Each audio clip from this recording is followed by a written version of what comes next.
Hi, it's Chris Watkin here, and I'm back with Sarah Jane Taylor, who is boss lady of Preston Baker's Lettings Department, 8 office operation in sunny Yorkshire. Thanks for joining me, Sarah Jane, or as most people call you, SJ, if Hi, that's Chris. okay. Thanks for coming down to Grantham today. No problems. I'd like to ask you about being, you're the boss lady of a big operation, Preston Baker, considered by many damn good estate agency. I mean, Peter Knight says he's one of the best estate agency brands in the UK. Thank you. What's it like being a woman in such a leadership role? And I know I wouldn't ask that as a man, but I'm on a mission at the moment to fly the flag for women in senior roles in a estate agency. Talk to me.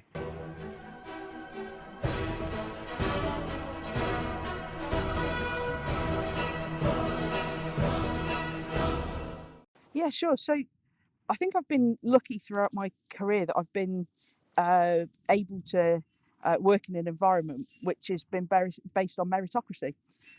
So being a woman, being a man, being gay, being straight, being black, white, any religion, it hasn't made a difference, because the most important thing to us is about the attitude, the enthusiasm, the energy that somebody brings, and the results that they build off the back of that.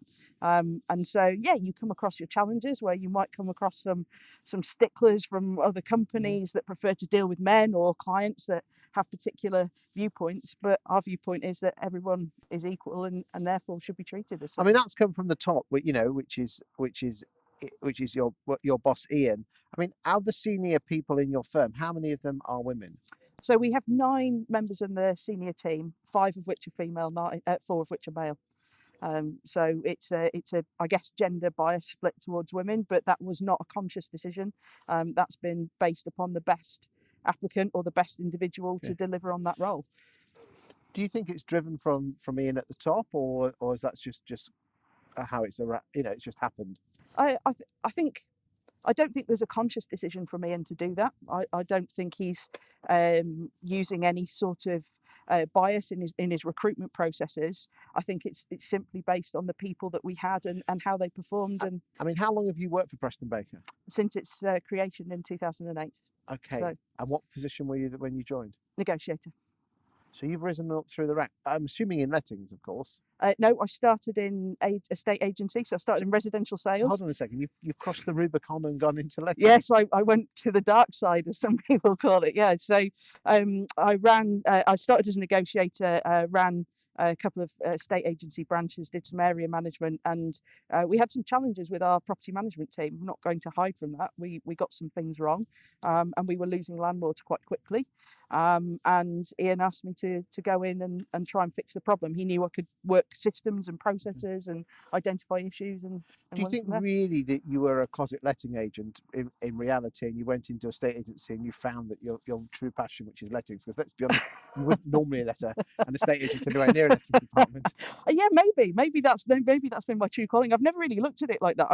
I've always looked at the roles that I've been given as individual challenges. So whether it's residential sales, residential lettings, or accounts and finance, which forms part of the role that I do now, each one comes with its own individual challenge, and you have to assess that challenge, address that challenge, and give it your best shot in each time.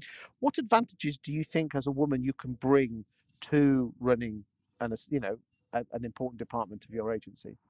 And again, I know I wouldn't ask that if you were a man, but yeah, again, the purpose of this is to tell the boys and girls out there in estate and letting agency land that doesn't matter what you are in terms of your gender or anything else to do with that, but women do have certain skill sets that men don't. What can you bring to the party that probably men can't? I'd like to say empathy, but I'm not sure my team would agree. So I think that I bring a considered approach. I bring an understanding of data-driven decisions, but also an understanding of the effect that it has on the people. So you can't always just make decisions based on data. You have to understand the impact on the individuals. How's that going to change their working lives? How's that going to change their thoughts and feelings about coming to work? And trying to understand that emotional side a little bit better, I think. What do you think men could do better in their approach to running teams and running estate agencies? And lettings, obviously. Yeah, what could men do better? I don't know whether it's a question of what men or women can do better. It's more of a question as what we as a society can do better in terms of I don't want to get on too much on the soapbox, but things like gender stereotyping, that's the sort of thing that really boils my blood. When you see kids from a very young age being forced to wear pink or forced to play with trucks because they're either girls or boys, and therefore they're driven down these different paths of how to deal with things. A boy falls over, get up, rub your knee, it's fine. A girl falls over and, there's a lot more attention lavished on it. And I think it all starts there. And once we can start levelling off that difference, then the differences that we see in leadership or within the roles that people execute within the workplace, those will change. Okay, I mean, but again, we can't go back in time and change No, the we way can't. the way we were parented. What do you think? Two-part question here. What do you think bosses could do better, especially male bosses, and what do you think those working in the agency could do to level the playing field a bit? Start with bosses. Start with the bosses. So what could bosses do better? I think all bosses need to have an understanding of the impact that work has on the broader spectrum of people's lives, particularly over the last 15 months. We've all had to learn to be more considerate, more accepting, more flexible, and we've been forced into that position because of COVID, I think. And I think to forget those lessons that we've learned now would be dangerous. Because people have seen actually how flexible we can be and what a difference it can make to their work-life balance. So what can bosses do differently? They can understand, they can be open to change, they can be accepting of the differences that people may bring.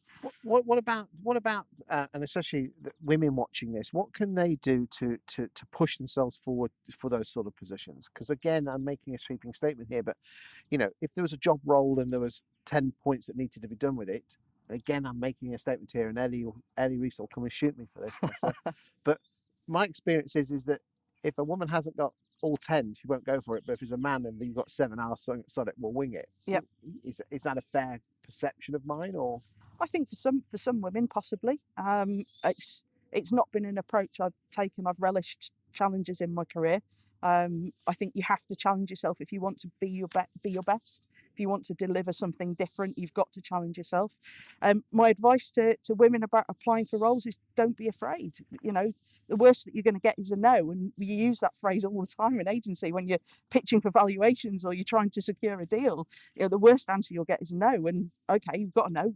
Move on, try and find the next yes. And if you feel like you're trapped in an environment where your potential's not being recognised, you're not being given the opportunity, then don't be afraid to find a different environment.